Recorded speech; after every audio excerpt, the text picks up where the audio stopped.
Je voudrais simplement rappeler qu'en 1974, lorsque le président Kounché avait fait le coup d'État contre le président Diori, la base française qui était au Niger avait été priée illico presto de quitter le Niger. Les autorités françaises de l'époque n'ont pas prétendu que Kounché était un pouvoir illégitime. Les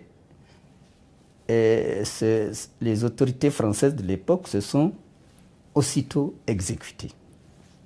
Je pense en droit, on parle d'usage. Donc ce précédent peut être considéré comme un usage. Et dans tous les cas, si la France ne met pas en œuvre sa puissance pour ramener les anciennes autorités avec lesquelles elle a signé ces accords, il est évident que tôt ou tard, elle devra s'exécuter.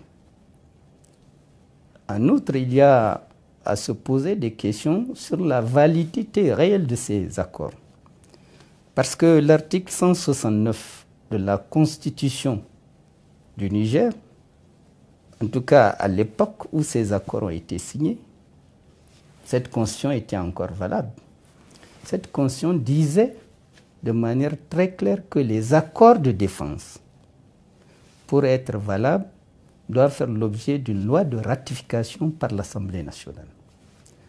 Or, ces accords n'ont jamais été soumis à ratification au niveau de l'Assemblée nationale. Dès lors, on est en droit de se poser la question de savoir si ces accords sont légitimes. C'est un accord entre un individu et un gouvernement étranger. On a longtemps parlé d'accords secrets, même des termes qui n'étaient pas totalement... On ne peut pas, dans ce cadre, parler d'accords secrets. Parce que dans une démocratie, quand un pays signe des accords avec un autre, ces accords ne peuvent pas être secrets, puisque ces accords, tout naturellement en démocratie, doivent suivre la voie légale de leur acceptation par le peuple nigérien. Et la procédure en vigueur prévue en la matière, c'est que ces accords doivent être soumis à la loi de ratification de l'Assemblée nationale, à un débat au niveau de l'Assemblée nationale, un débat qui est public d'ailleurs, qui permettrait aux Nigériens de savoir si oui ou non la teneur de ces accords lui agrée. Mais dans le cas d'espèce, ce sont des accords qui ont été signés entre le président de l'époque et le gouvernement français. Tant qu'ils n'ont pas reçu la ratification de l'Assemblée, ce sont des accords qui ne peuvent pas être jugés légitimes.